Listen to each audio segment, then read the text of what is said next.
Hello, welcome. I'm Bill Wake. We're here today. We're going to work on the Regex matcher generator. See, my title's a little off there. Okay. So this session is going to be based on a paper from Dewan Ulus. It's called Sequential Circuits from Regular Expressions Revisited. And you got a link there if you want to go get the paper yourself or read along or whatever. Yeah, so we'll take a look at this. It's sort of a different approach to handling regular expressions. And what we'll do today, we'll talk about our overall approach. We'll look at the algorithm a little bit, talk about regular expressions, the grammar they have. Then we'll talk about a structure that's basically a mini compiler. It's got parsing, nodes, synthesized attributes, code generation. We'll definitely see recursion. We might see some design patterns. We'll run the generated matcher, and we'll do some programming here. So our goal overall, we're going to take something that we're going to write a program, the matcher generator. It takes in a regular expression and it puts out code that matches that expression. So you can kind of see it going on in here. For char, letter, or word, kind of in the middle of that code block. Next state is 0 is 1. Next state of 1 is this, is that. Okay, that's the kind of code we're going to be putting out. And we'll take that code and run it in another program. Okay, our code will be in Swift because I'm kind of on a Swift kick lately trying to work and learn more about that. Both the code we write and the code we generate. But the user interface, I put together a basic user interface. We'll just kind of work our way past that. Okay, let's see. So one of the tools from the compiler world is this thing called a T diagram, and it's really an old tool at this point. I think it came out in the 60s, maybe even earlier. Like I know there's a book like from 65 that definitely uses it. But basically it's a picture for a compiler or another translator, let's say. And the idea is you have a source language and a target language. So in our case, we're going to write something that goes from a regular expression to Swift code. And then it's got an implementation language. Okay, we could write that in C code that generates Swift code. In our case, we're going to write it in Swift, okay? But eventually, it's got to get compiled, and so we want something that takes text in and returns a Boolean result. Do you match the regular expression? And it's written in machine language, so we can actually run it on a computer, okay? Let's see. To see your chat, I have to bounce out, so let me do that. I saw a couple names I don't recognize. I'd be great to say hi and where you're from if you want to. But I'll go on with this and we'll see from there. Okay. Make sure there's no questions. So please, at any time, just stop and, throw a question out. I will do my best to get there and answer it. I'm notoriously not a good keeper up with the chat window, though, so I got to work on that one. All right. We've got this notion of the goal of getting to this regular expression matcher. I'm going to either say regex or regex. I seem to bounce back and forth. But in any case, all right. So we're going to write the blue program. It takes regular expressions as input, and it produces Swift code, and we're writing it in Swift. Okay. We'll take the Swift compiler, just the one built into Xcode. It takes in Swift and generates machine language, and it's written in machine language. We don't care really what it's written in. We just care that it works. All right. When you run that, you generate a new program. Okay, so now we have one that is written in machine language, corresponds to our original program, and it takes a regular expression into Swift, which is what we want to do.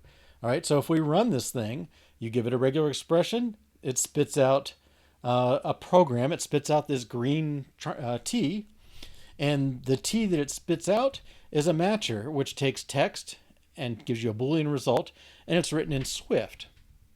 Okay, so if we go from there, we're going to have to go through a similar process. So we'll run that code we generated through the Swift compiler, and it generates a program that is in text, or it takes in text, produces a Boolean result, and is written in machine language, and we can run it directly, which is our goal for things. Okay, so this T diagram thing, it sort of interlocks like this, and it really comes into play when people start writing optimizing compilers or moving their compiler to generating ARM code to generating Intel code or things like that, retargeting. Um, Sometimes you write a compiler for a new language in itself, and then you don't have anything to compile it with. You have to kind of bootstrap it, they call it. Okay, so end result, text to Boolean.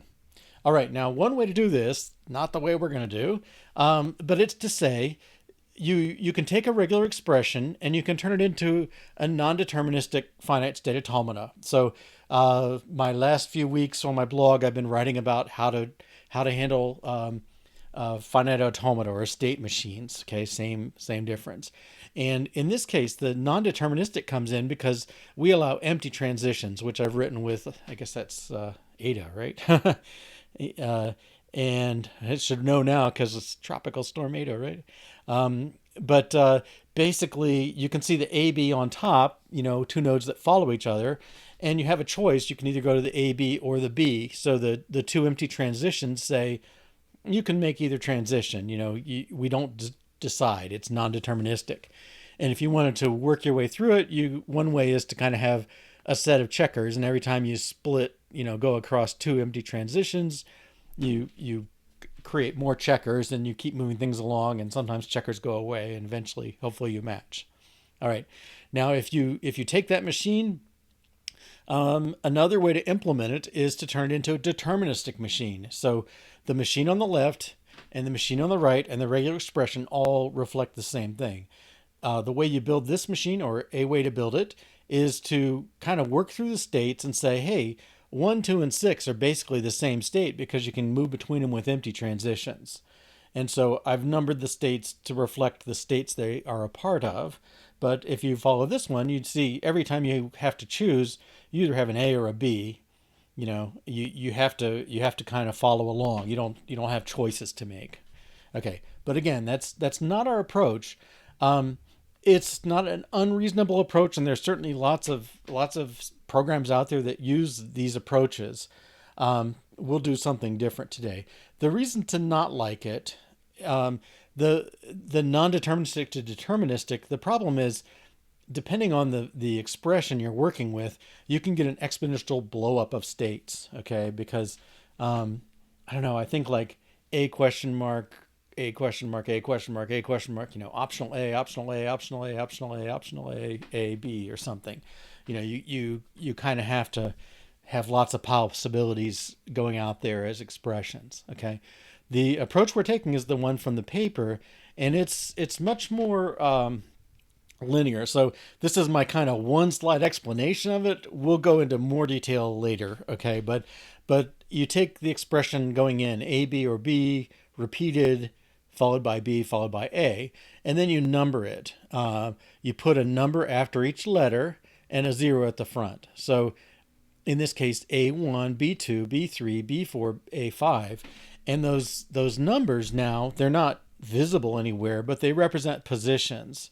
And so you can build up a table that tells you if you're in position 0, 2, or 3, meaning the start or just before the bar or just after that B before the parenthesis, and you see an A, then the only thing you can do is move to state 1. Okay, meaning we're looking for that A. All right, and you build up this table that says for each possible letter, and really these C, A, B, B, B, A is the same as A1, B2, B3, B4, A5. Okay, we're making that thing up. Okay, and so we're building this set of positions, and then we'll turn that into code. Okay, and over on the right, you got examples, legal expressions based on this regular expression. A, B, B, A, A, B, lots of B's in an A, B, A, B, B, A, and so on. Okay, so our trick doing this, then, we're taking regex, turning it into Swift, and I think in the end, our code will look something like this. This is kind of a hybrid between what the paper showed and some ideas I have on how we can implement it. But we said if you're in state, let's take that first if statement. If you're in state 0, 2, or 3, okay, count these as bits. So bit 0 is the far right, bit 2 is the one 101, bit 3, 1, 101. So those are the, I'm ORing those states, ANDing the state together with those bits. If you have any of those matching, then you're going to move to state 1. Okay, so it's a code representation of that table that we generated. And I've got the one from the paper later on. Okay, but how's it going to work? Okay, again, let me check my notes here. Okay, not seeing any comments. Okay, so we're working with regular expressions, and they have a grammar to them. And this is, to me, this is like the core kind of insight that came out of the early compiler work, really, that if you can define things with these grammars and really figure out how to interpret them based on the grammar, it gives you this huge edge rather than very ad hoc trying to get things figured out. And believe me, the list of ad hoc methods is long and painful. They would have things like compilers that wouldn't catch syntax errors, okay, because they didn't have a grammar that helped them enforce it. All right. At any rate, the grammar in the paper is basically this: E expression is going to go to A, meaning any letter really, or it could be E1 union E2. Usually we write that with a bar in regular expressions, and we'll do that in our code. It could be E1 followed by E2. It could be an expression repeated 0 or more times with a star, expression repeated 1 or more times with a plus, and expression repeated 0 or 1 times with a question mark. All right, so I'm not going to go through how do you convert one grammar to another or any of that stuff, but the challenges with this one thing is it's ambiguous. So if you had E1 union E2, E union E3, you don't know which one has how the operator associates. Do you calculate E1 E2 first, or E2 E3, or does it matter? Okay, you don't have precedence. I would like to be able to write like I did before. I wrote A B or B star. Okay, things like that. I want to be able to assume that the concatenation has higher priority than the union. Okay, the OR bar. Okay. So I want to write AB star and know that B is the thing being repeated 0 or more times, not AB, unless I put parentheses in. Okay. So the grammar I came to, and this is all, like I said, very just kind of standard grammar transformation stuff. It gets the precedence levels and all that straightened out. I added, I added parentheses, which is sort of implicit in his. He used them. And let's see what else we got. It's unambiguous. It assumes there's an end of text character. That's that black rectangle. Okay. And I've made it so that you implicitly assume the dot. Okay. The dot, that means append. So in the middle there, term goes to unary plus. I'm saying you can just have a unary, and no dots necessary. We'll just, if you have AB, we assume A dotted with B. Okay, and so with the other thing I've done with this is I've made it so that it's not left recursive. So if you look at the original grammar, and I've got E, the second rule, E goes to E1 union E2. All right, one way to do this, to match these things, is to look for the pieces that you get. So I say, if I want to find an E, first thing I do is find an E. Okay, and that doesn't work very well for the tool we're going to use. But we're going to use recursive descent, which doesn't like things that recurse on the left. All right. So in this grammar, everything recurses on the right, and the recursion, or the repetition anyway, you can see on expr, I've got a term followed by 0 or many instances of bar and term. Okay. And same thing with the unary plus, one or more instances of that. And that's the repetition. And then as you look at the phrases, nothing is like expr goes to expr or anything like that. Okay. All right. Now, if I take, I guess if you take any compiler class, probably, I haven't taken one in a long time, but I think it's all basically the same. There's sort of a classic structure for compilers. It says, like the first half is kind of analysis and the second half is generating or synthesis. Okay, so the first analysis is textual. You take in the text and you get something called tokens out, which are kind of an intermediate form of the text. They group things. So if your programming language has colon equals as an operator, or less than equal greater, or less than or equal, or anything like that, the lexical analysis will kind of group them together. If you have numbers, they're typically grouped together, or names and things like that in the programming language. Then we send it to a parser, which produces a parse tree. And then there's also usually a symbol table. I haven't shown that here, but sort of a side structure that's not based on a tree, but it's used for things. And once you get that parsed, you've matched the structure of the language. Now you want to enforce some rules. The Semantic Analyzer does that. Okay, so the Semantic Analyzer, one thing it can do is produce an annotated tree. So I used to think of it as decorated. So like a Christmas tree gets decorations. But the design patterns, they've kind of used decorator for a different concept, but annotation works. You know, we attach information to the tree and also in the symbol table and possibly in some other structures. All right, so that's all sort of the first half of analysis. Then to generate code, normally you can take that tree and do sort of an intermediate code generation. Okay, it's kind of an abstract code. It doesn't even need to be machine dependent at this point, but it's just something to kind of break apart the tree and reconstruct it into something that looks somewhat like assembly language instructions, or whatever code you're doing. You may have an optimizer that takes the intermediate code and improves it with yielding better intermediate code. And then you'll have a code generator that takes the intermediate code and produces whatever your target is. Okay, so my intermediate code is sort of a pseudo assembler. My target is real machine language, or in our case, Swift.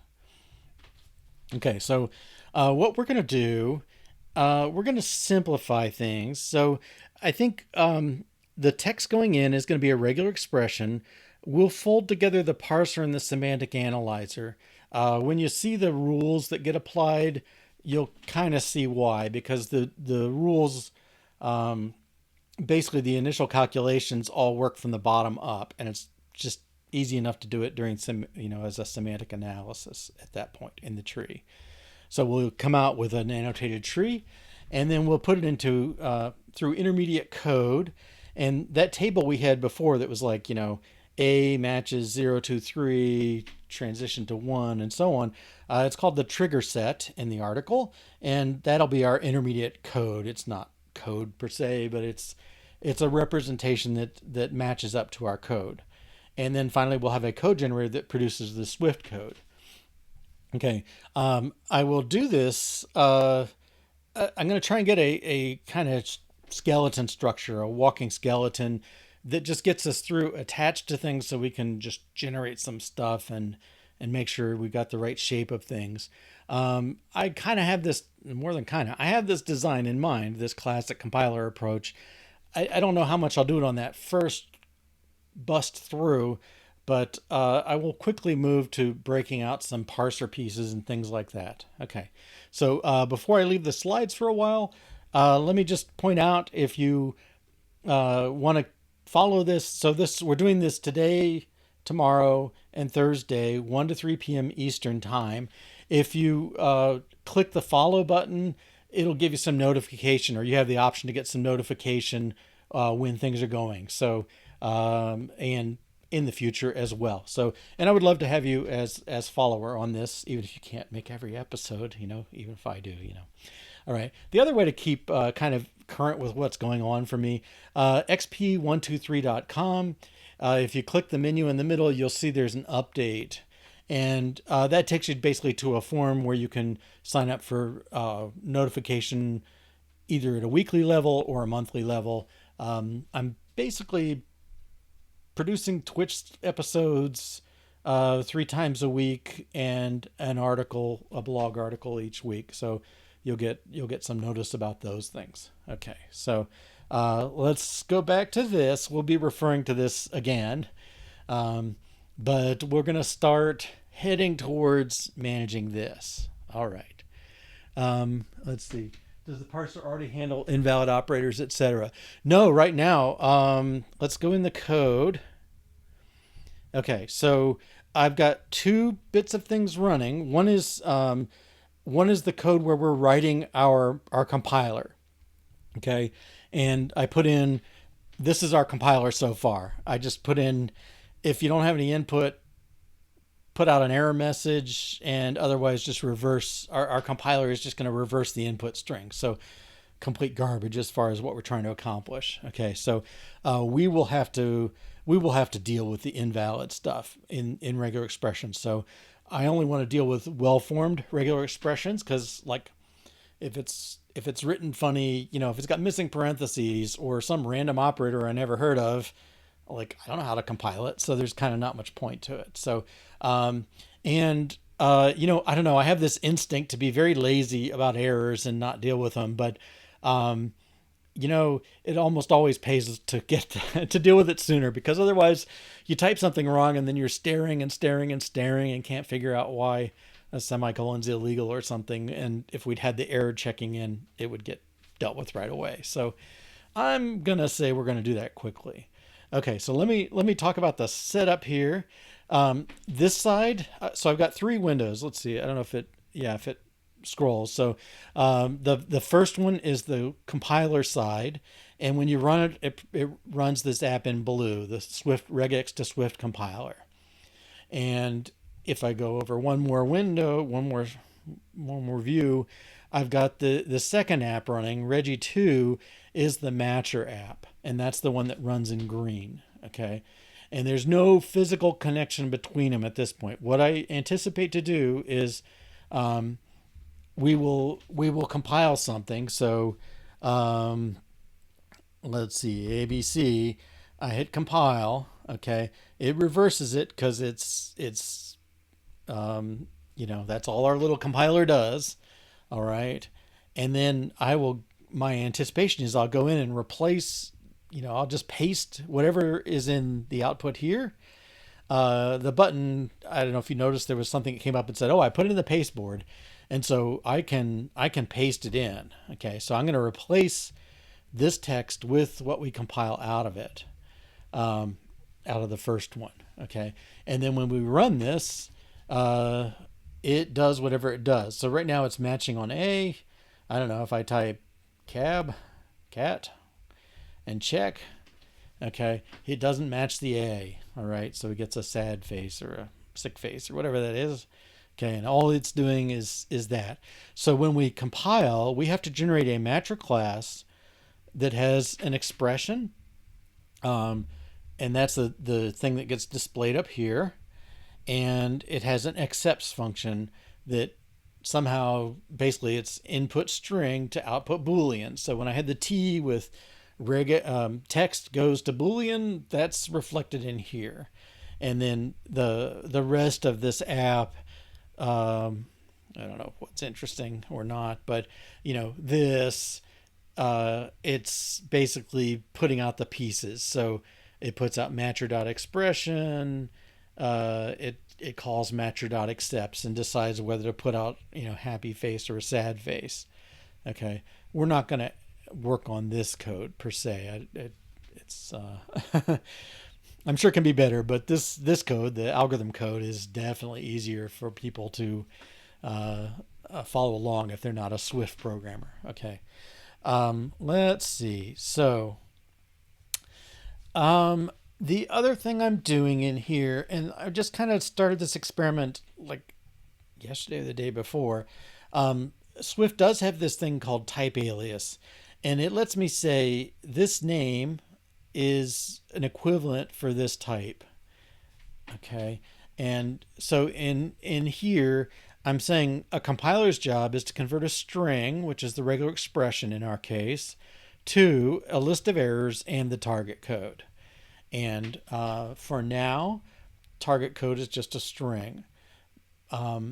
If I tried to assign a string to target code, it would be fine with it. Type alias doesn't enforce typing.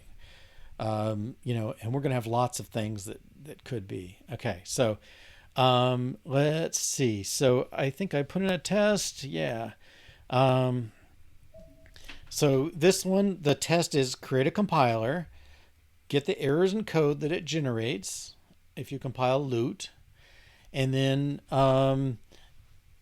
assert that the result is tool. Okay, because remember we're just doing a reverse the string kind of thing. And if I pass in an empty string, it's gonna run and it should get this error message, column 0 basically, no input found. Okay, so it doesn't handle empty strings, and we can see that in compiler.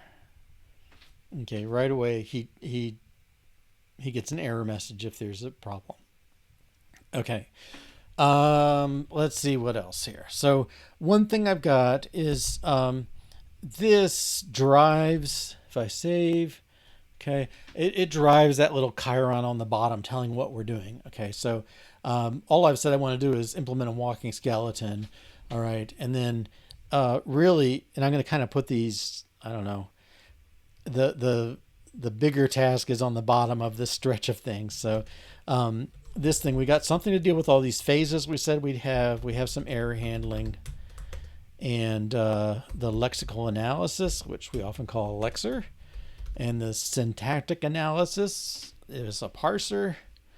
And then we've got a couple functions we have to calculate, and these are really semantics. Okay, skip and out, and they're kind of functions. They're not really functions, but we'll kind of talk about them like they are.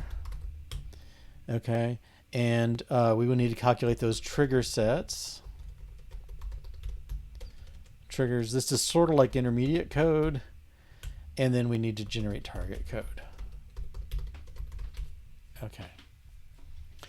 Now, what I want to do, okay, I'm going to do that. Let me get things organized in some sort of reasonable order. Okay, let's save that. All right. So we can split this window, which is usually the best way to go. I don't need that. And I will go to the tests. Okay. So this notion of a skeleton, a walking skeleton, I want to get something going end to end so I can see what it does. All right. And so what I'm going to do is make something that actually looks real. Okay.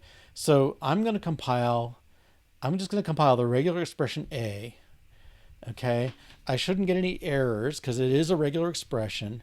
And then the output, I'm going to bounce over here. I need this basically.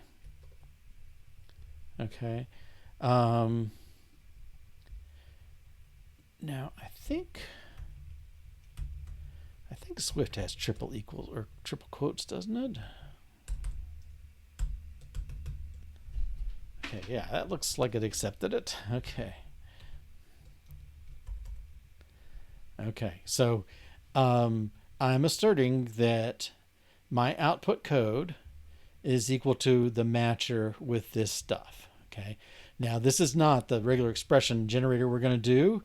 This is just me kind of connecting the dots. Okay, the Swift code is compile target. Right, yes, that's correct. So let me go back to the pictures. So we're writing this blue code that's going to convert a regular expression to Swift, and then when it runs, it produces the green code that is written in Swift and does the matching. Make sense? Okay. Yeah, thanks for questions. Okay. All right, so I'm saying I want my matcher, when I run my compiler, I don't know what else it's going to do, but if I give it A, this will give me a matcher for A. Okay.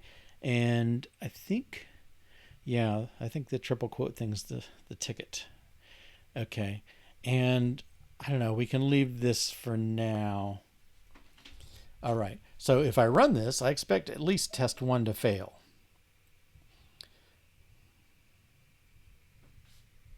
And let's see. Okay. And I'm running Pomodori timer, I think 35 minutes or so. So We'll take a break in a little bit. All right. Assert failed. We did not get all this stuff. We just got A. Okay, because right now it's just a reverser, and it reversed A to itself. Okay. So let's deal with the compiler. Okay. And I'm just going to be very stupid about it. I'll let this stay. Okay. But I'm going to compile it, and let's just say let code equal, and I'm just going to make this the thing. Okay, so that, and then this is coming back. Okay, so code is a string, and compile produces code. Okay, target code. All right, I think this will pass. I hope so.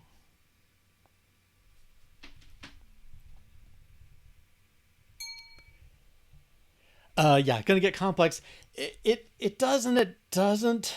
It's like you have to keep straight which thing you're working on. And that's kind of why I set things up, the blue side, the green side. So right now, okay, so we have our compiler generate some valid code. So now we're up to a very, very simple case. Let's run this one.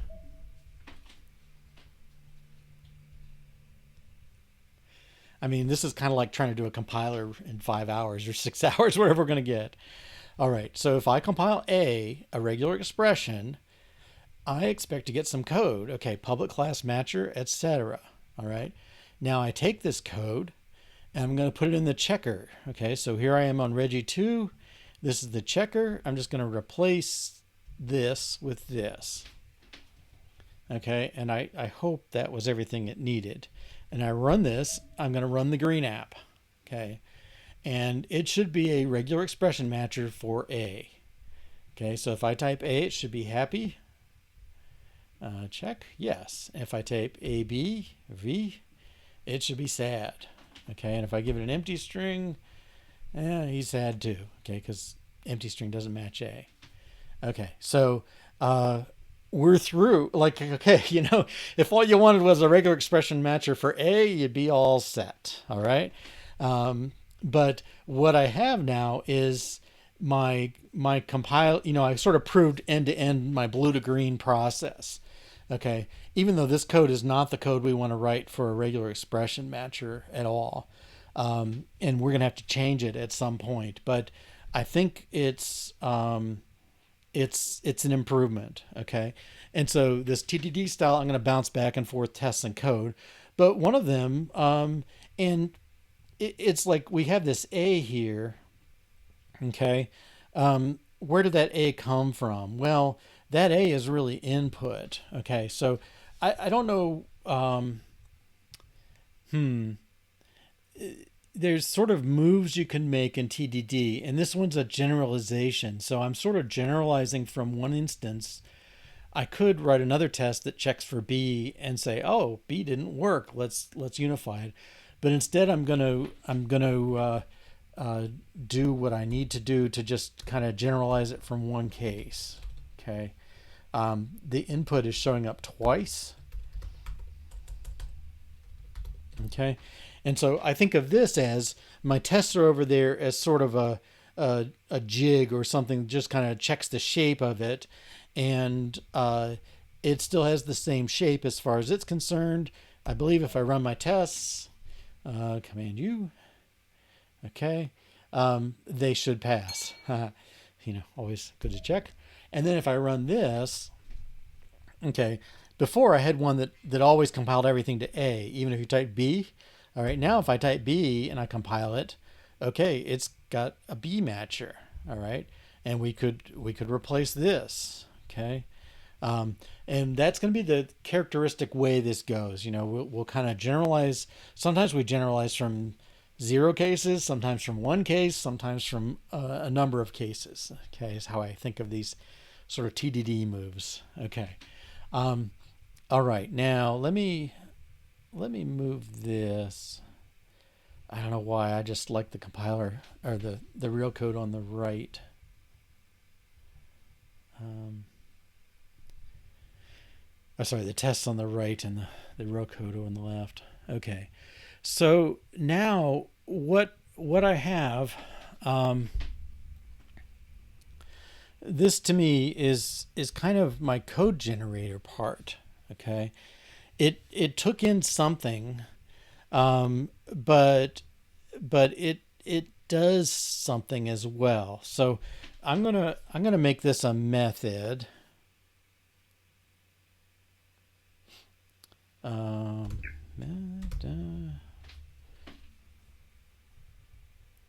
Is that not right?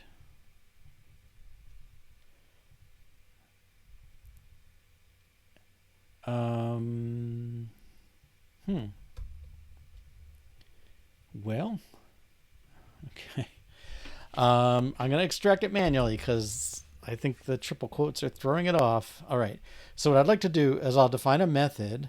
Okay. So it's a function generate code. It takes in the input. Okay. So I'll leave this give it no name externally and then call it input internally. And I will say string for now. And then it produces output that is target code. Okay. And so if I extract this, well, I'll kind of do it the safe way. I'll copy this. I'll say return code. Input comes in there. That's okay. That looks okay. And then here I will say code equals generate code of input. And then this goes away. Okay. And run tests. And mostly I'm happy running tests for things like this. Whoa. Oh, I moved the stuff over. Forgive me. Okay.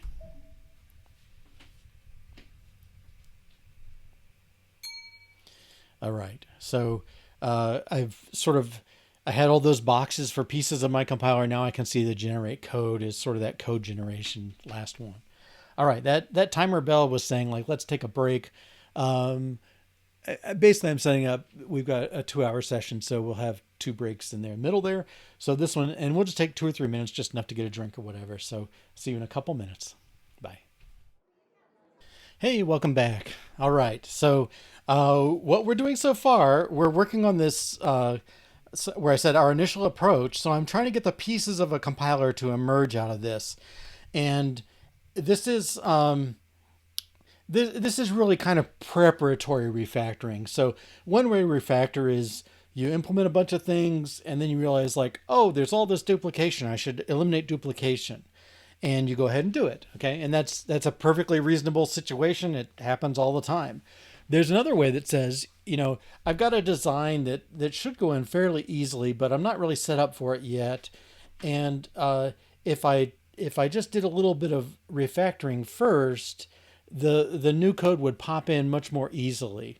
And that's sometimes called preparatory refactoring, or I've heard it called nesting, but we're preparing it. And that's what I'm doing here. That I know I want to have a code generator. I know I want an intermediate code generator.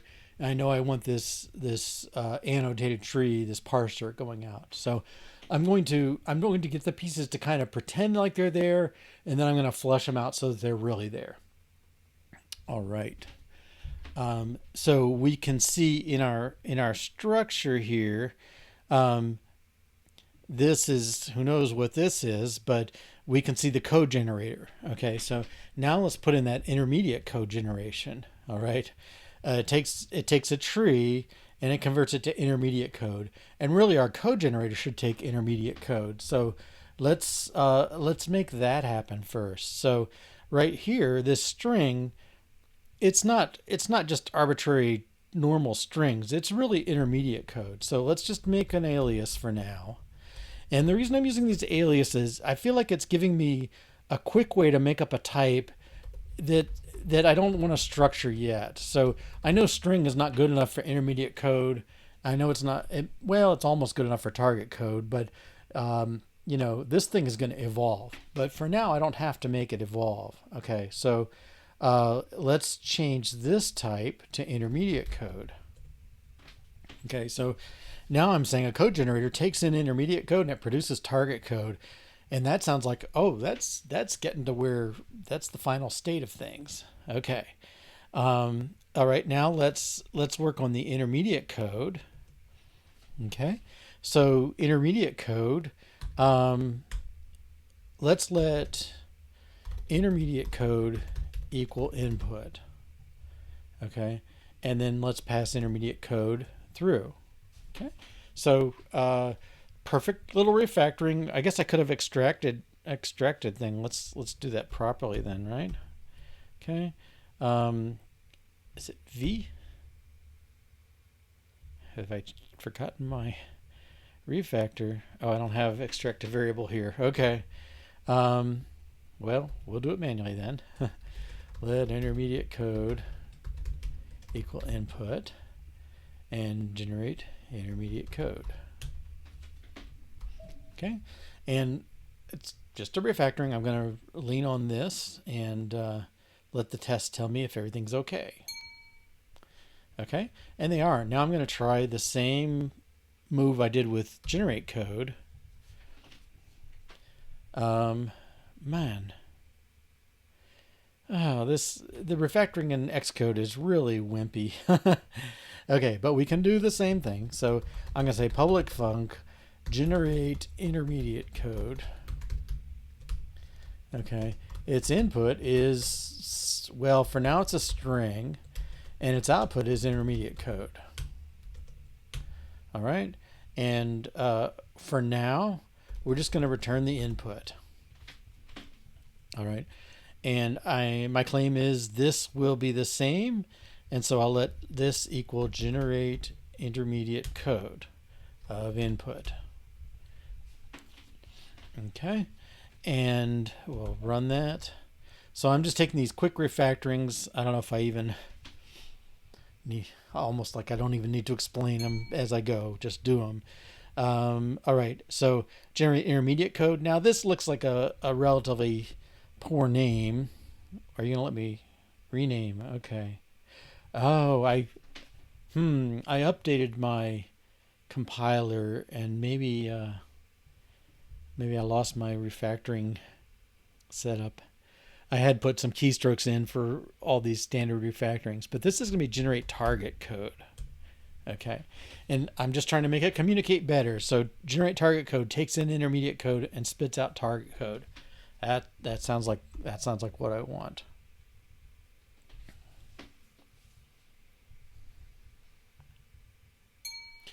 And notice I'm not doing anything with the actual code generation or any of that stuff at this point. I'm just trying to nudge the shape how I want it. All right, and let's see what else we have here. Okay, basically we want to take in a tree, or we sometimes call it a parse tree, lots of names. And instead of a string, it should really be taking a parse. Okay. And I don't know, we can call it node or tree or parse or anything. I'm going to say it's a parse. Okay, and I'll type alias it. Parse equals string for now. Okay, and so intermediate code should take a parse. So it should take the tree and generate intermediate code. And there's something else, and I didn't draw that symbol table, but in real compilers, there's often a symbol table that keeps track of the variables. It's not tied to the shape of the tree per se. It's more the relationships between the variables. And so this external structure, symbol table is just not what we have. I don't, I've been thinking of a word for it, and I don't know, I'm thinking like suitcase or something. I want something that's like a jumble of stuff you want, but still not anything too structured. Okay, so I'm gonna push that in there at some point. Okay, let's see. So I'm going to say generate intermediate code. You take a parse and you take a suitcase of type suitcase. And again, I'll make this public type alias suitcase equals string. Okay. And when you call it, I'm just going to give it some stuff for now. Okay. Actually, I'm going to give it input again. Is that going to help? I think it will for now. Okay. And just kind of bouncing in. All right, now I need my parser, and I'm just going to convert input to input for now. Okay, so let parser equal, let's say parse of input. Okay, and it's just going to translate as before. Public function parse takes an input of type string, and it produces in what do we say? A parse. Yeah, where am I? Produces a parse. I don't know if I'm overloading parse way too much for you, but all right. And we'll just return input again. Okay. And there we go. Cannot find generate target code in scope. I deleted something. Oh, I didn't put a brace. Okay.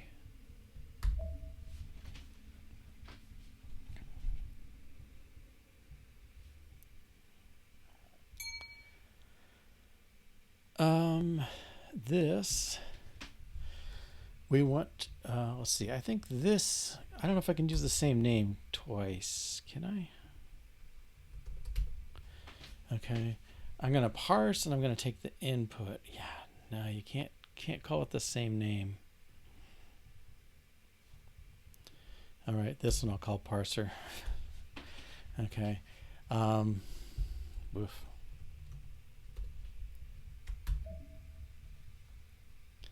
So the parse comes in and the input, okay, I'm going to set up this suitcase equals input, okay. The suitcase, the input is the raw string, okay. I'm going to pass it through here, okay, and there we go. Okay, now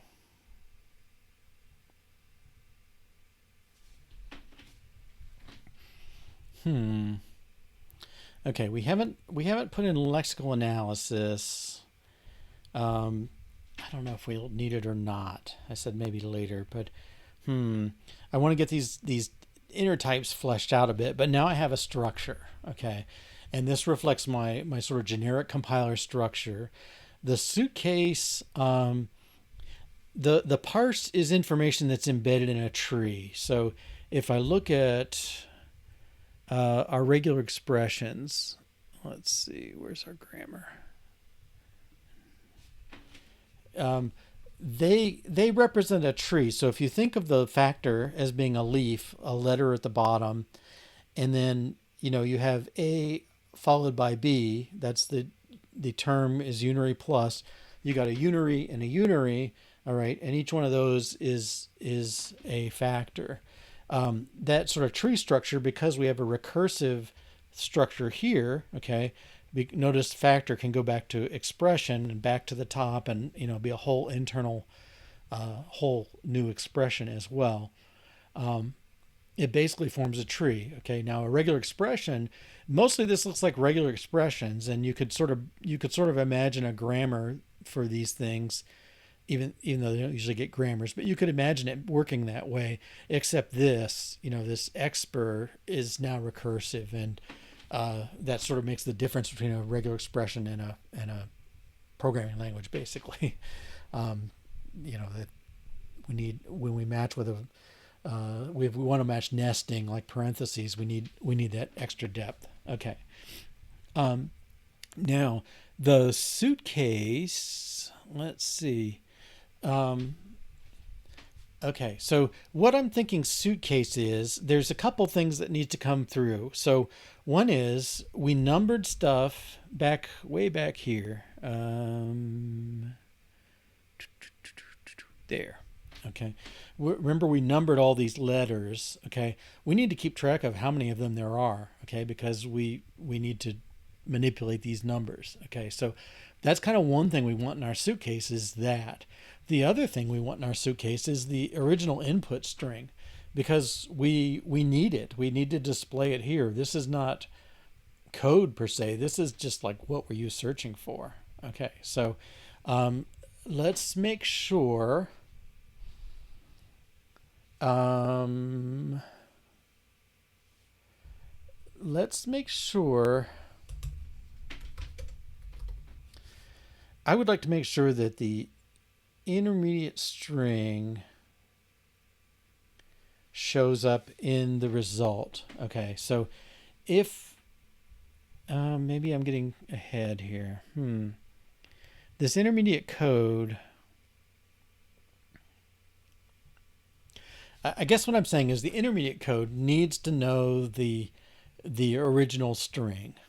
Okay, and let's see, how do we want to make that happen? All right, so let's just say it. Okay, so function, I have to say test in Swift. Intermediate code stores original string. Okay, so I'm going to set up a compiler, and then I say arrange act assert. That's some arranging. My action is I want to say if I generate let intermediate code equal generate intermediate code. Whoa, you're not helping here. Generate intermediate. Oh, I guess I gotta say compiler, right? Compiler dot generate intermediate code. Okay, he gets an input which is some input, and he gets a suitcase.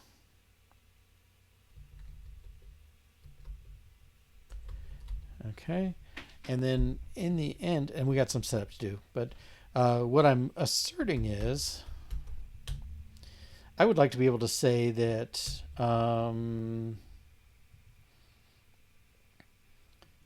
the intermediate code contains that original input. Is this the right place for that? I'm kind of poking around in the middle, and maybe that's a mistake. Let's see. But I'm going to say let suitcase equal suitcase. Okay. So if you put original code, how about I would like to see original regex in the intermediate code dot original expression. Okay, and so my suitcase, I'm going to say suitcase dot original is equal to original regex. Okay. Now, I don't know. This is not a valid regex, so maybe I should be careful there. Let's make it like that. Let's just call it original. Okay. I don't want to burn myself on this too much. Okay. But my envisioning for this is the intermediate code generation should put the original it should somehow the original should show up in the intermediate code. Okay. Now the alternative is, so I'm using the test to explore the alternatives, I guess. The alternative is I could pass the suitcase along to the target code generator. And that's probably okay too. Okay. But here what we're seeing here is my suitcase type is not sophisticated. And it's not sophisticated enough to know the original position here, or the original expression. Okay. Wow. How do I want to do this?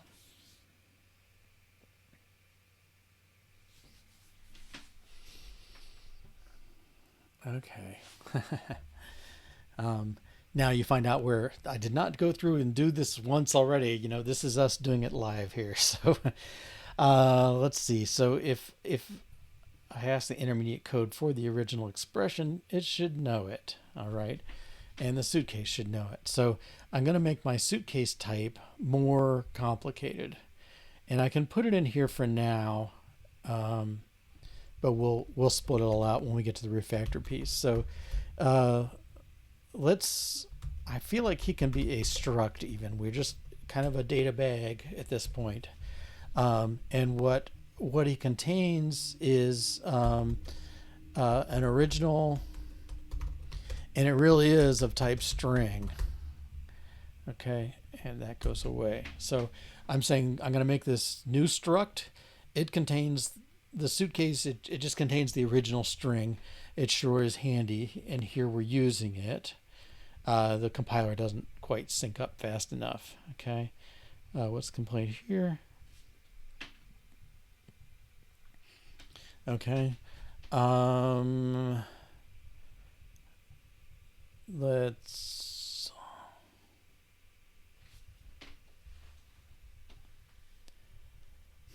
how do I want to make this go? This one should be okay. This one, let suitcase equals suitcase, and let suitcase dot original equals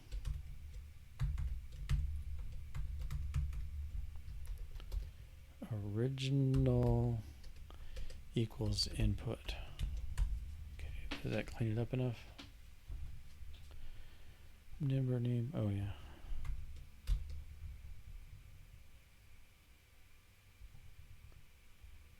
Oh yeah, you got to initialize these things at creation time. Okay, even better. Okay, I'm just pushing it through there. All right, and now if I run this test, well, let's make this be, let's make the test fail first. So wrongo instead of we need it to be input. Okay. Hoping it compiles, hoping it fails. Ugh.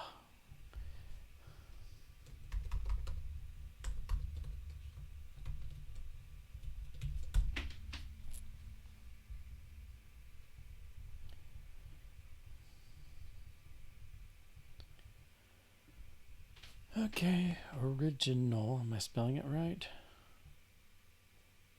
Intermediate code. Okay, I'm kind of doing the same thing on the intermediate code. Ugh. Okay, let's make this intermediate code.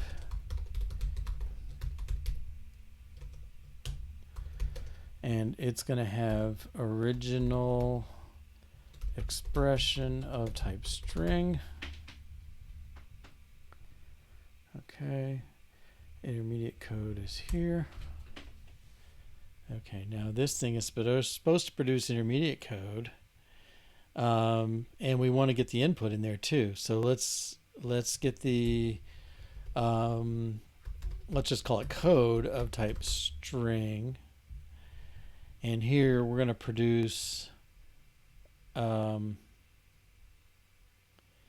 need an intermediate code. We need an original expression, whatever, and input is our code. Okay. It's kind of messy. All right, let's see if I've got everything typed in.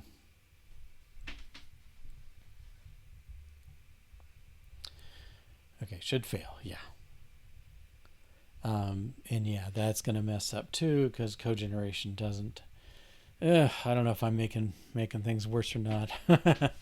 Feel free to speak up if I'm doing stupid stuff here, but what I want to do is at least focus on this intermediate code generator first, and I want to make sure that a value that's put in the suitcase is copied into the intermediate code. That's all I'm trying to check.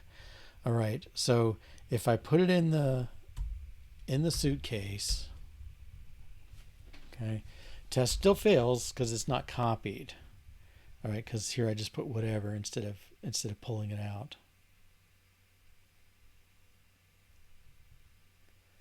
Okay, failed. Original is not equal to whatever. So original got in there, but didn't come through. So this thing, the original expression comes from the suitcase dot original. Okay, and now this should work. My code generator should still be off, or may still be off. Yeah. Okay. And the difference is intermediate code, original expression A. Yeah, so that's messed up. Okay, but yeah, so so what I've done is my intermediate code format has somewhere to put the original expression, and my suitcase has somewhere to pick it up somewhere. Okay, and it actually picks it up right from the original input. Okay, and that's really going to be what it is. The code generation, it's trying to write out an intermediate code now, and that's not the right thing. Okay, so what this thing should write, let's see, this is compile of A. This is correct, but the way input should come from, in this case, the original expression, and in this case, the code. Okay.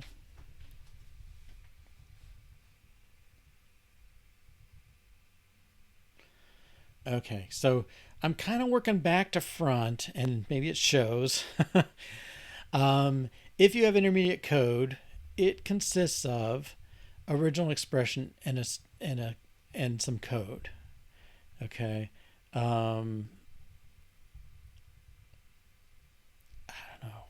We may find a better name for that, but for now it's code. Okay, and so all your job is as a code generator is to get the right one and the right one. Okay, and let's say well, let's run we'll run tests and run the code. Okay. All right, so if I put in the regular expression A, let's put in X just for variety. Okay, I've got the X that I inputted, and I've got this weird representation of intermediate code. I'll go over here and matcher, I'll paste. Okay, and then I'll run this. And now my green tool should be something that you type in an expression to match X. And if you match, you get a happy face, and if you don't match, you get a sad face. Okay, that's all right. Okay, so we save the original input in the suitcase. We do a parse. I think we're going to need to save other stuff in the suitcase too. So, but we do the parse. We generate intermediate code from the parse, and generate target code from the final thing, and return all that. Okay, return the errors we saw. All right. So I don't know. Any questions at this point on where we're at in things? All right, I'm gonna bounce back to the presentation and just kind of. So we got this input string. Right now we're too simplistic. We just take whatever we're given, and we don't actually match it. Okay.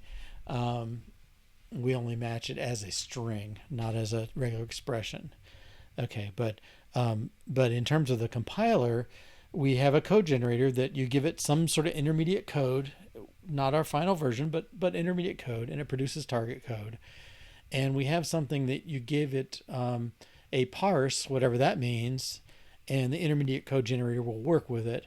Now we're going to go backwards and figure out the parser. And the parser is that's going to build off this grammar. Let's see, here we are. Yeah. I want to start super simple, so I'm just really going to pull out factor, and then maybe go to term goes to factor plus factor plus factor plus factor, you know, just implicitly. Let's see. Boy. The thing we don't have is we have parse, but if you look at the structure of parse, it's just a little string. Okay, nobody knows anything about trees, and so you know we don't represent our trees correctly at this point. Once we get the trees together, I think I have to do some lexical analysis. In other words, read these tokens for my parser, but maybe not. We'll see. Okay, we can pull it out later. All right, so now my situation is I would like to say I would like to have a parser that you give it an input string for now, produces a tree, not just a string. All right, and so I don't know. I want to start breaking things up a little bit. This this parse. Oh boy.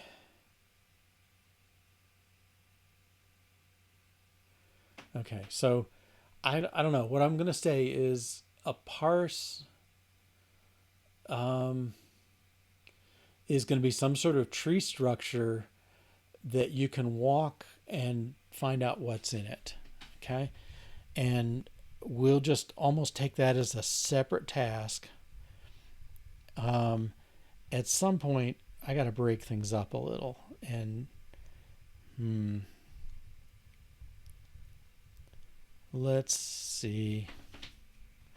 I don't know. I don't want to break things up before it's needed, but I want to get us tipped over. So once we have the trees, I think stuff will just start moving a little faster here.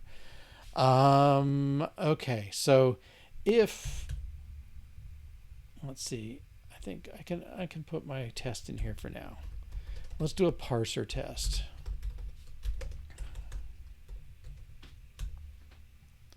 All right, and this test is, well, it's, I don't know what it is yet. We haven't said. All right, so what I'm going to do is I'm going to give an input of just X, okay, and if I let parse equal parser dot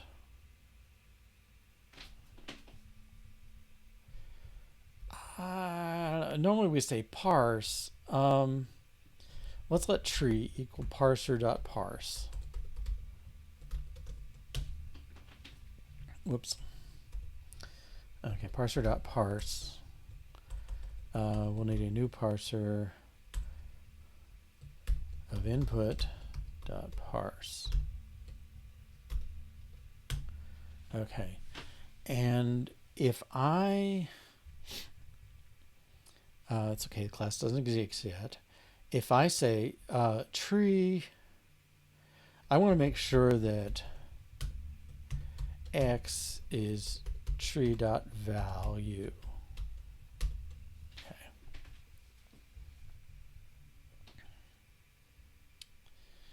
Okay, and then it doesn't build because I don't have a parser class. So whoops, let's build a parser class.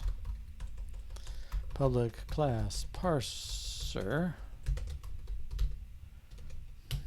Okay.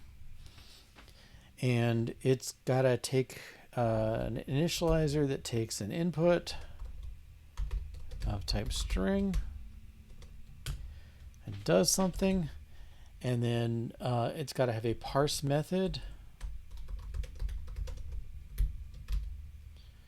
Parse produces a tree, which I've called a parse. I don't think I'm liking that name so much now. Okay. And Let's say return TBD. Okay, I'm just trying to get enough to compile and build stuff. All right, and fail. All right, so if I run this test,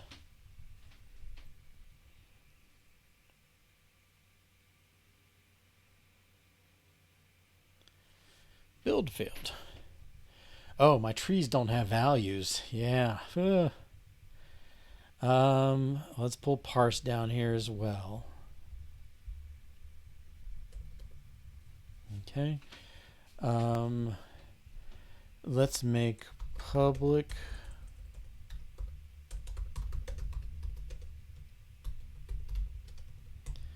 make a class with a public function value. Return is implicit. Don't know. Okay. And I don't want the parse alias. And what's somebody doing with it? There's got to be somebody messing with it. Return input.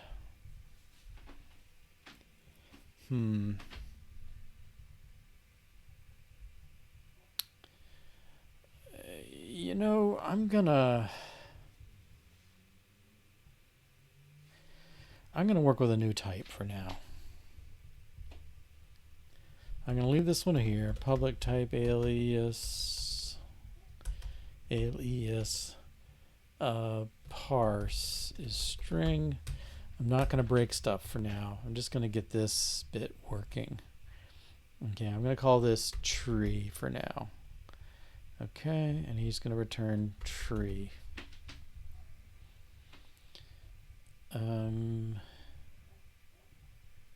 Oops. And he's got to return some sort of tree. All right.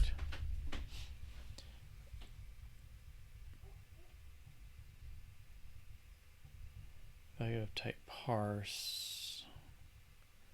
Parser.input. I think everything's okay.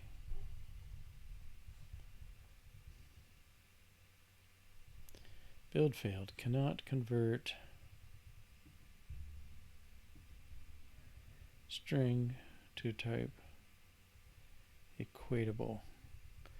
Oh, let's return string.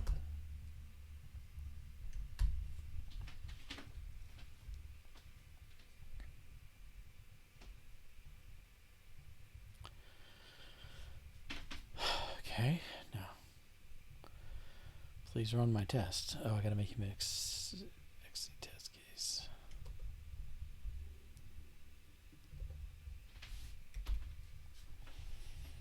There we go. Should fail. Okay, we expected X, we got dunno. All right.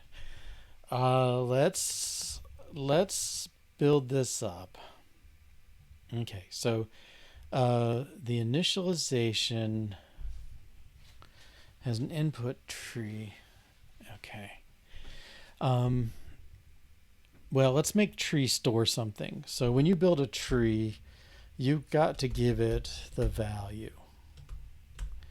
We'll even make you say value of, sorry, this is init, value of type string for now. And we're going to store it. Private var my value.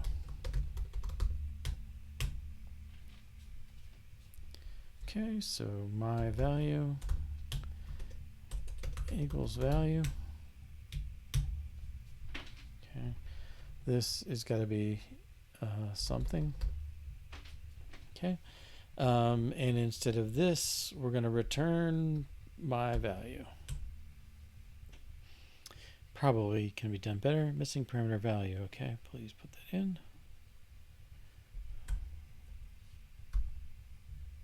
Yeah. Why won't you go here? Fine. Okay. Can I? I'm not going to be running yet. Okay. We'll try and run this one test. Okay, my input X. I'm still not dealing with my input on the parser side.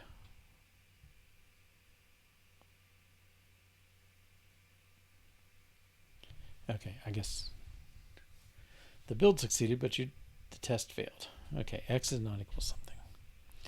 Okay, now we're gonna make this thing really do some parsing, and that's let's see. So I'm gonna say parse.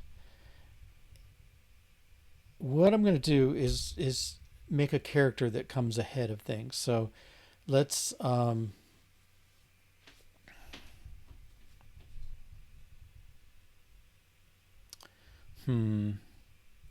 okay, I'm gonna keep this thing around for a moment. My input equals input.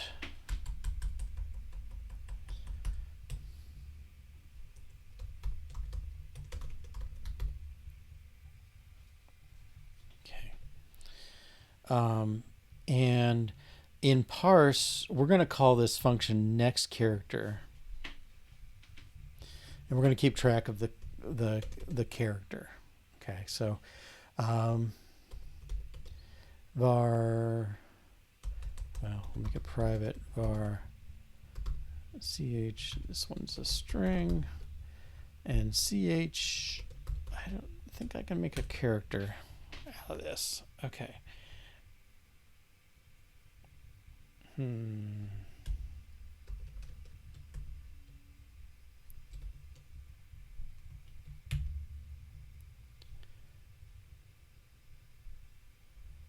So what did I just do?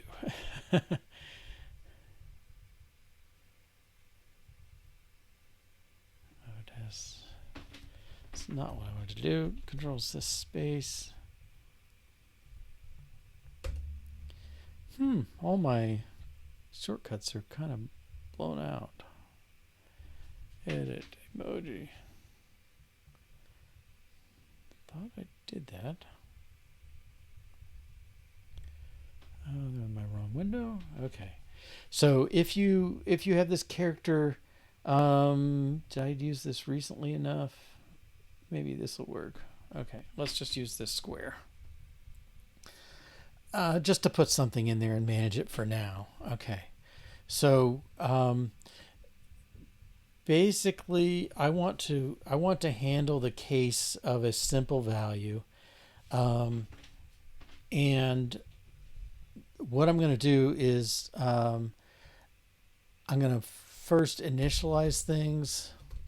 I'm going to call some method that gets the next character. Okay, and it's in my class, and I don't know if this will pay off or not, but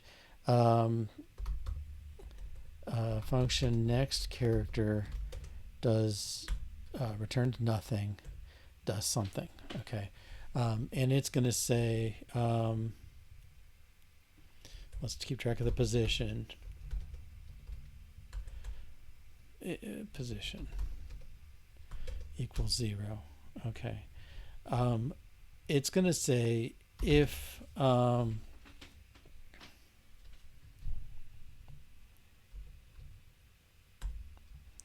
let's let it do it the other way first. So what it's going to do is it's going to say character equals my input. Can I say sub, or do I do dot?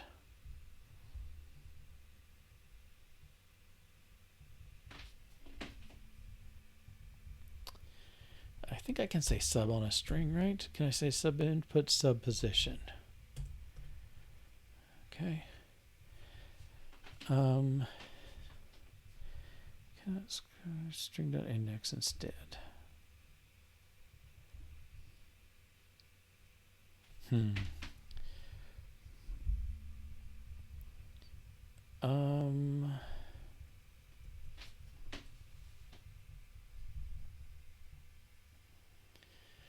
Well, let's make this an array of character. I'll get to something better shortly, but I'm just trying to get it pushed forward.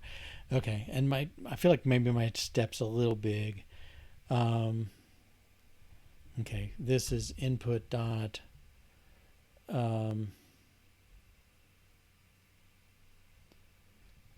do I have to do anything? Map?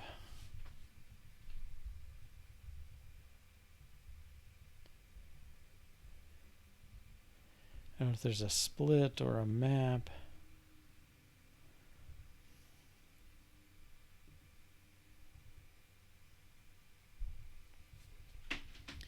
Now that's looking for separators.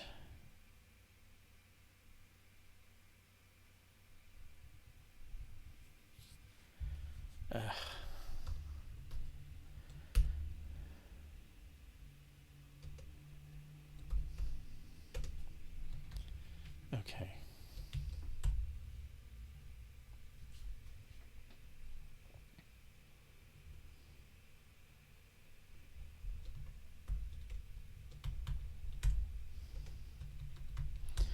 I'm just trying to iterate over these string characters and put something in there, and then equals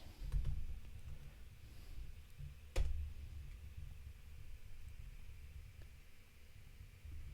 it again. Okay. Now my input and position. Okay, and then position plus plus. Okay, so the way the parsing works, sure. Okay, the way the parsing works, you seed the first character, kind of prime the pump, and then we're going to get the character. And in this case, it is CH. Okay, I don't know if I'm mixing up types and stuff, but I'm just trying to get through it at this point. All right. So you pull in the first character, and then it's sitting there as a little side effect of this thing, which is admittedly a little weird, but it's there. Okay. And then I think the safest thing to do, the habit we're going to make is let result equals, we're gonna get the next character. Okay, so when you've matched something, you should always consume the next thing, and then we'll return this result. Okay, I think I'm okay.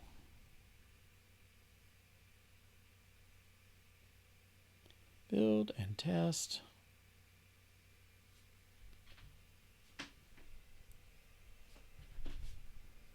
Out of range.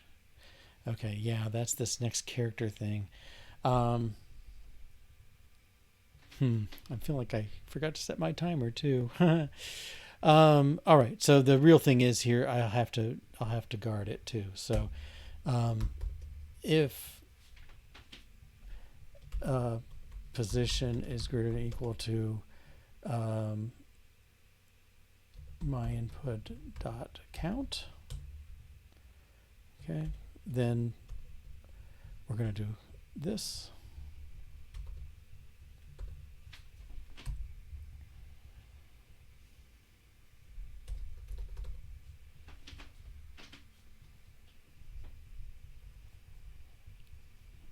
Okay, so we're checking for end of file. What's your problem there? All right, let's do this again.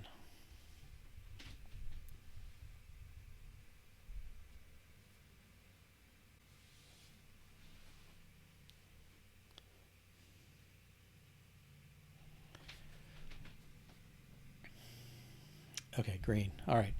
I'm like terrible at remembering to set my timer.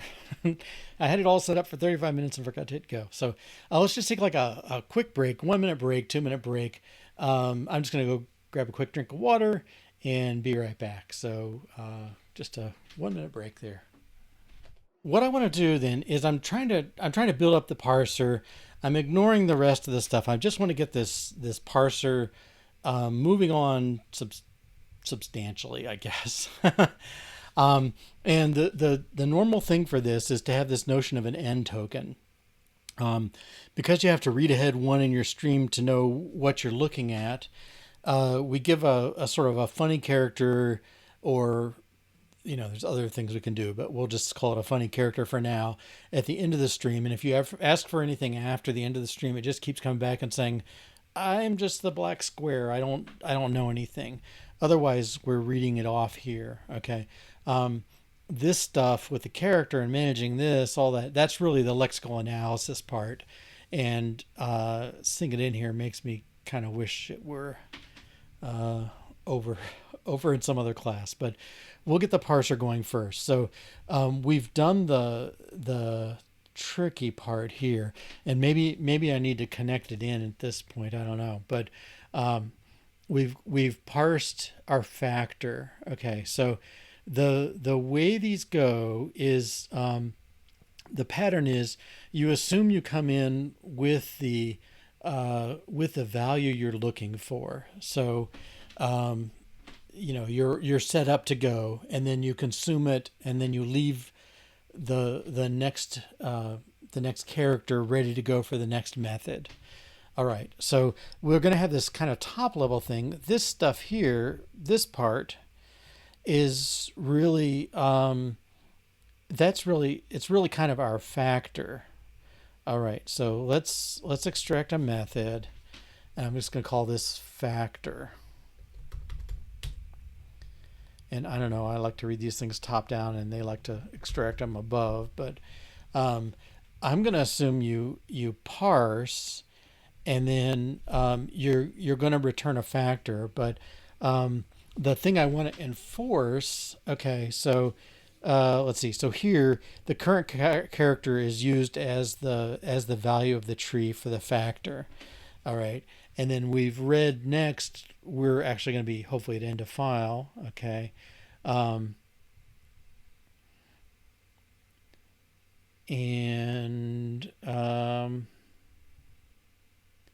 let's see. So yeah, so we can see our factor.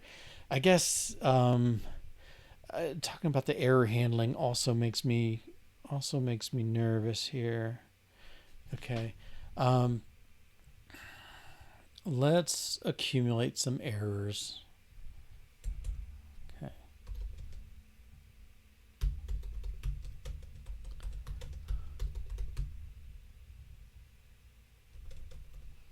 All right. So I want to test situations where there are errors coming in. All right. And the way I'm going to do that, the real thing I want to enforce is this parse is really what I call regex here. Okay, I'm going to enforce that when you have your expression and you're at the end of the file, you see this the black square. Okay, so let's push that in. All right, and we'll write a test for that. So this test is a factor, and let's make a test that says parse fails if end marker is missing. Okay, I think that's what I want to do. All right, and so my input, let's just do this again. Okay, I'm going to let my parser be a separate entity.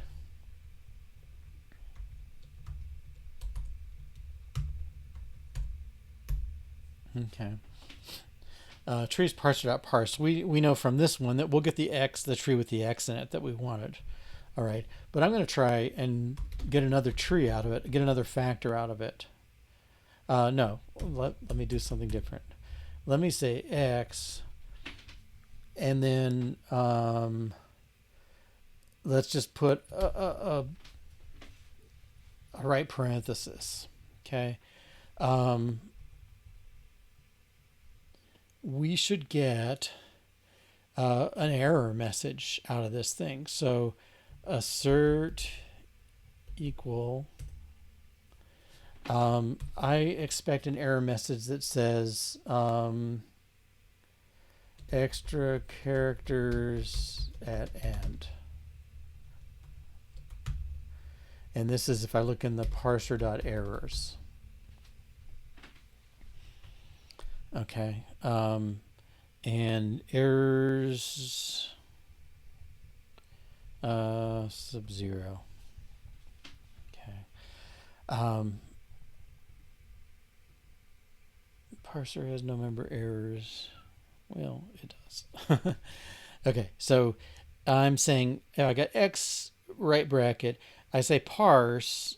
I'm going to get back some sort of tree, but I have errors in it, and I should know that. Okay. I don't know. There's different ways to handle errors and all that stuff, but let's get this one. Well, that's a fair enough point. Okay. Yeah. So index out of range because errors is not set. All right. So we're going to ignore the parse, the tree, and we're failing this now. Okay. So I would like to say after I've read my factor, result. Okay. It read the next character for me. I should be at end of file now. If the character is not this thing,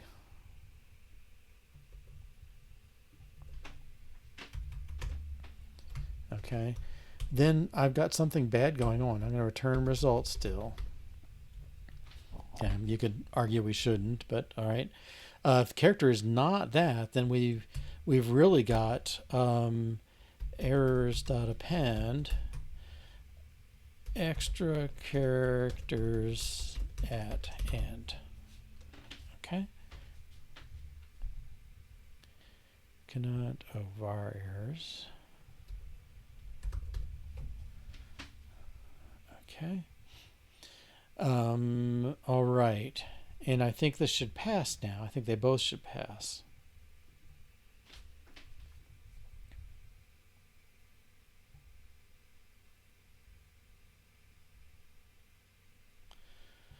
Okay.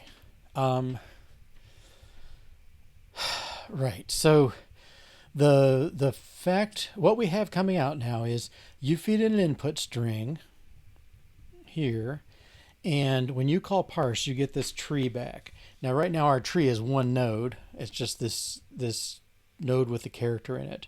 And in general, our tree nodes are going to have information in them. Okay. I think the next level, let's see, I think I want to refactor a little and try and make things, I don't know, get more clarity on things, I guess. So one thing I want to do, I don't think there's a refactoring for this. No. Let's make a new file. New file parser.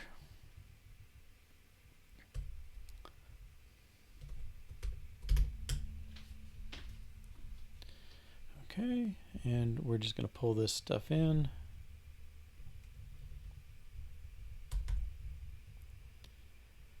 Parser. Okay, everything should still run. And then we're going to pull over a test file. Okay. New file again. And we're going to make a Swift file. Well, it's actually going to be a unit test class. I don't know. I find it easier just to make it a Swift file. Parser tests. Okay, and then we have to say testable import Reggie. And we're going to pull this stuff in.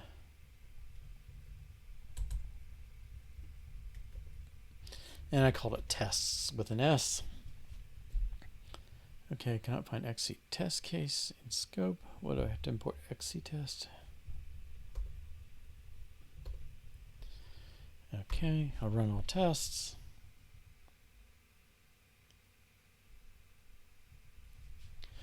Okay, this is good. I'm going to put this over here.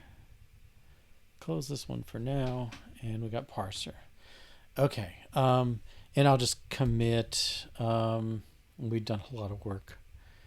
Let's see. We set up initial compiler structure. added parser for factor only, and split files somewhat. Okay. All right. So what I want to do is I'm going to have this, the tree structure. Let's go back to compiler. Over here. I've got this tree structure. I want it, I'm going to put it near my parser. I'm going to put it in there for now. Again, we may well split this. Okay. But if we look at our grammar, okay, we are really enforcing this rule right now, but we haven't enforced the A to Z part of it yet. Okay. So let's check that. Function test parse factor starts with letter. Okay, and then I'll do parser equals parser sub input let's put something that's not a letter, %. Okay, and parse let something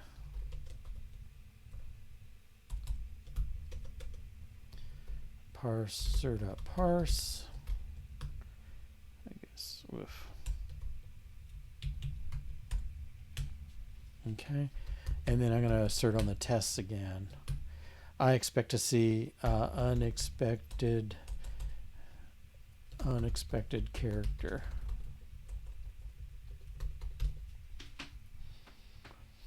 And it would really be nice if it told me what the character was. So let's make it do that. All right, and then parser.errors sub 0. Okay, and I may yeah, let's. Okay, so I'll just run this class. So I mentioned earlier getting errors set up right. Oh, and also let me set my timer this time just for variety. Start. Okay. Index out of range. So this is, we did not get an error. Maybe we can do that. Okay. But the deal is, and I almost want to separate this out a bit. You want to call these routines when you know that they're legit. So I kind of push it onto the parent to know when this thing is legit or not, the grammar.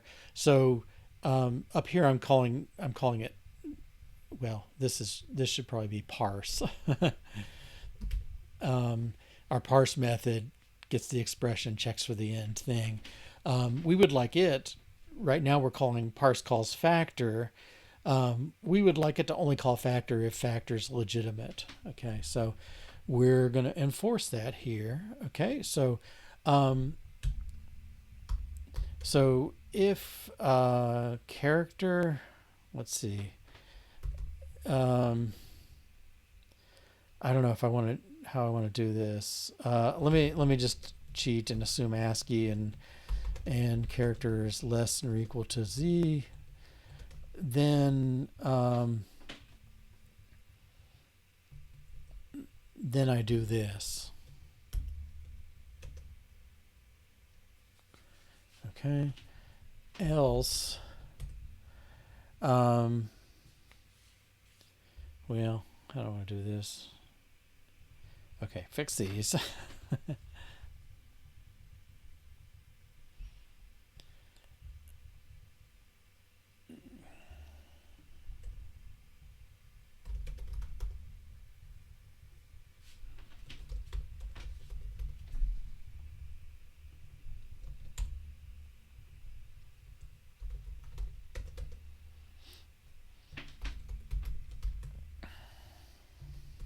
Something like this. Okay, fix that one. And value. Okay. And if the letter is not one we're expecting, then I need to make an error message.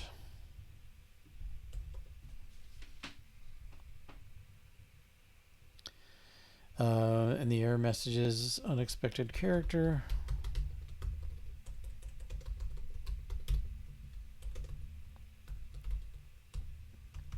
And the character is CH. Okay. And here, I always have to consume. So I'm saying, I'm sort of putting this default case in here, but that. All right. Okay, so I expect to pass.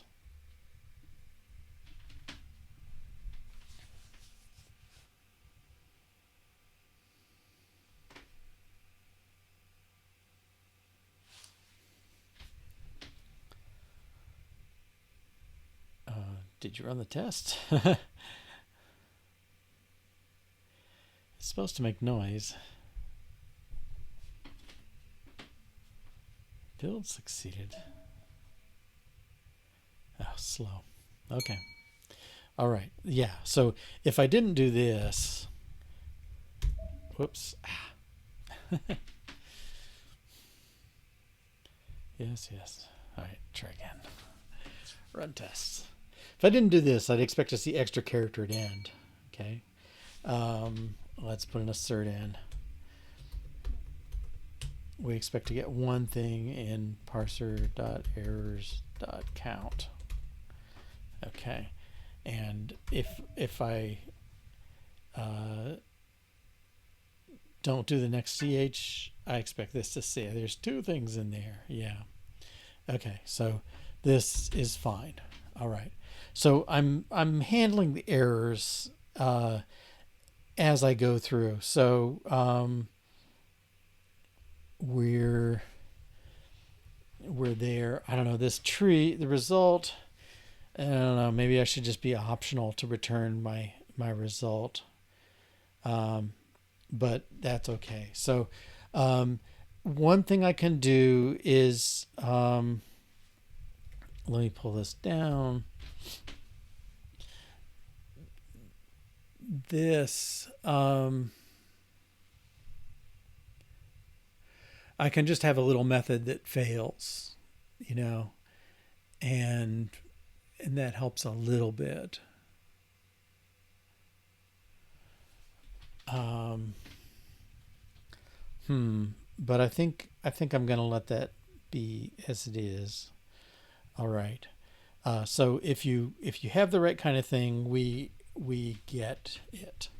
All right. So now I'm gonna expand my matching. I'm gonna put in an expression, but I'm not gonna let it do this part. I'm just gonna do the term, and the reason is I can't do parentheses until I get the other.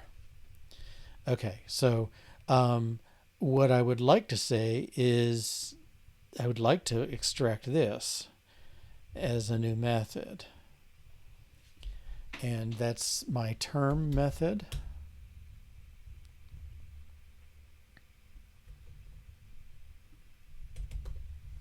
Okay, so I'm saying term calls factor. So I'm skipping over the levels. I could have term call unary, unary calls factor, and factor is our thing. Okay, but I'm gonna let factor do its thing. Okay, and maybe I want to push it. Maybe I'm going to put this checking down in there. Okay, let's move that much at least. Okay, so let's let this thing enforce this. If character is equal to A to Z,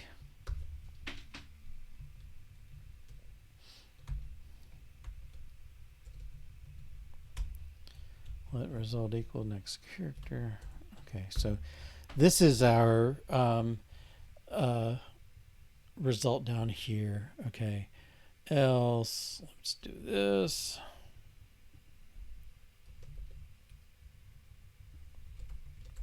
Well,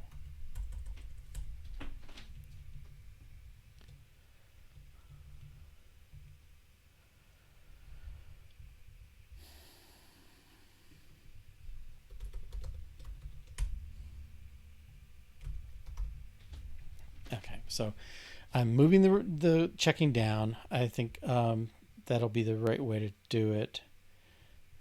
And this can just return it up here. Okay. So if we get into factor, and this gets into what you call the first set, but like factor can either be A through Z or parenthesis. That's the only choices.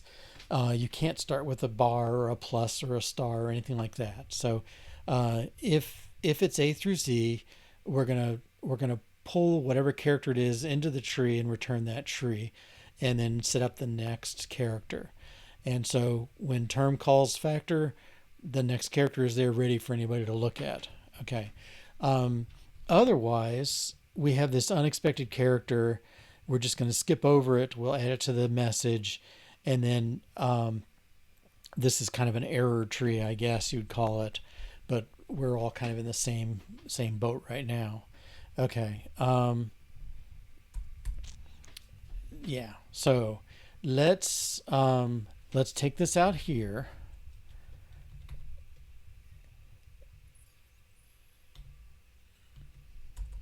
And I'll just pull this over here. Okay, so whatever term does, that's the tree we get. And we're going to return. Okay, so term just delegates through to factor. Whatever tree factor returns, term just returns it like this. Okay, and in factor, we've got the code that decides which of the two branches, well, which of the one branch we're supporting and the other one we're not, it qualifies for. Okay. And our tests should be good still, I think.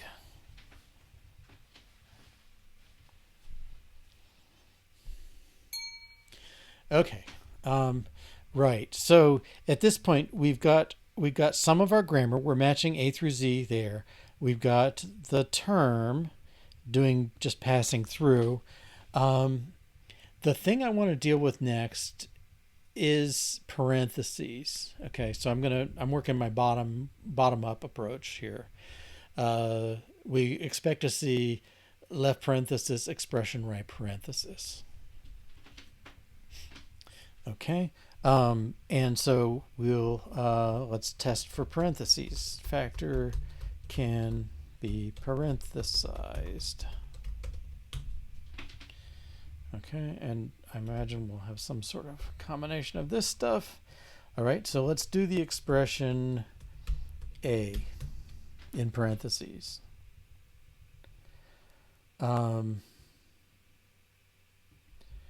actually, I'm going to go 2 steps. I think we'll be able to do it pretty quickly. So if you have double parentheses, that's still fine. We call parser.parse, and what we expect to get back is more like this. We're going to get the tree, and we're not going to get any errors, we hope. The tree consists of A, the tree value.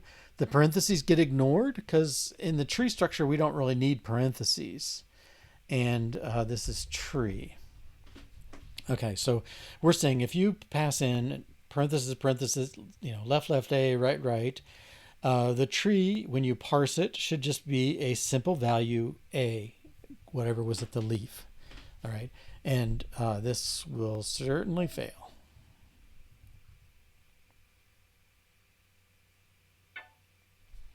Okay, and let's see how if I. I guess I should call parse calls expression. Yeah, let's rename this for the moment. So I'm doing one of these cheating moves here. I'm refactoring while I'm red. You'll have to forgive me. Term calls expression. I'll spell it out. Okay. So expression goes to term. In our case, term goes all the way down to factor. Okay. All right. So if you see A through Z, you return that value. Now we have else if the character is a left parenthesis. we're going to do something. All right, what we're going to do? Well, first thing we do is always consume the character, because we don't need it anymore. We don't have to save it anywhere. And we're going to get, let's say, inner equals. Well, how do you find out what the expression has? You get the tree that the expression gives you. Okay, so we're going to call expression. All right. So here's that recursive part of this. Expression calls factor. Factor calls expression, at least in some cases. Okay, and then at the end, expression does its job. We expect to be right where there should be a right parenthesis. Okay, so if the character, well, if it equals the right parenthesis, then that's good. We've matched that. Okay, if it doesn't, otherwise, well, we haven't dealt with otherwise. Okay, I'm not going to do it right now. But then in the end, we're going to return inner. Okay, so the code for parenthesis, parenthesized expression, eat the left parenthesis, match the expression it calls for, verify that there's a right parenthesis, and return the inner tree. Okay, and that should come back up to the value. So let's hope that works. I mean, I certainly expect it to work. Okay, and let's check the error case. Okay. All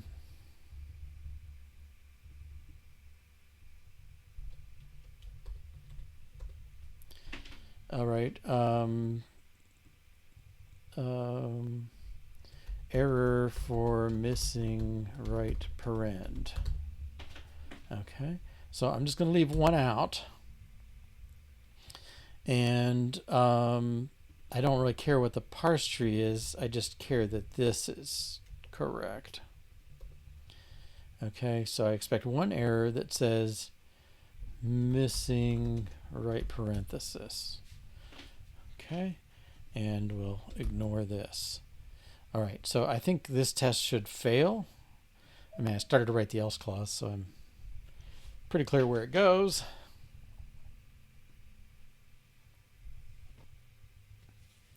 Okay, so the count is going to be wrong. And parser error sub 0 we can't access yet. Yeah. Okay. All right, so if the character is a right parenthesis, we want to match it. Otherwise, we need to make an error message. Missing right parenthesis. Okay. And we got a character that's not that. I don't think we have to consume it at this point.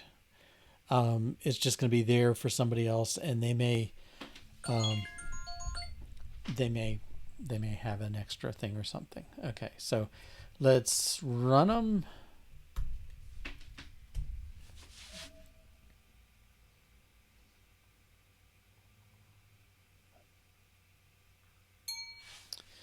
Okay, so that timer, it's getting late. All right, so let's walk through what we've done real quick here, and then we'll see what we can do in the last 30 seconds or something. All right, so in terms of this, we're handling this much here. I guess we're handling this one. We're handling this much here, and we're handling these on the bottom. The thing that we're not doing, our tree is too simplistic. Okay, the next level up, we have to deal with operators, and we need a tree that knows how to handle at least two terms. So we have binary and unary operators. So we're going to need to make our tree fancier. So I was very inconsistent about the to do, wasn't I? We implemented the walking skeleton. Okay, so this is 2020, 10, 10, 11, 10. Okay. We mostly did phases. This is for the matcher generator. The matcher generator. Okay. And we haven't done Elixir. We're in the middle of the parser. Okay, so I'll put this up top. That's what we're working on. All right. So I think where we're going to pick up, we need to handle trees that are more complicated. And I don't know what I have, a minute left. Okay, not really enough time, but what I'm going to say is there's going to be a parent class tree, and then there's going to be sort of a leaf. Okay, and this situation is really the leaf situation, and these other operators, we need a unary tree and a binary tree. So we'll expand that. But anyway, thanks for joining me today. Next time, if tomorrow 1 to 3 p.m. Eastern, same time as today, and I think we'll quickly get through the parser. We've got the pattern now. We just need to make our tree grow first to accept it. And with that, I think we can move forward through the compiler and get the other pieces going. So I guess I'd like to be a little further along, but I think we're okay to finish on Thursday still. So take care. Thanks for joining me. See you next time, I hope. Bye-bye.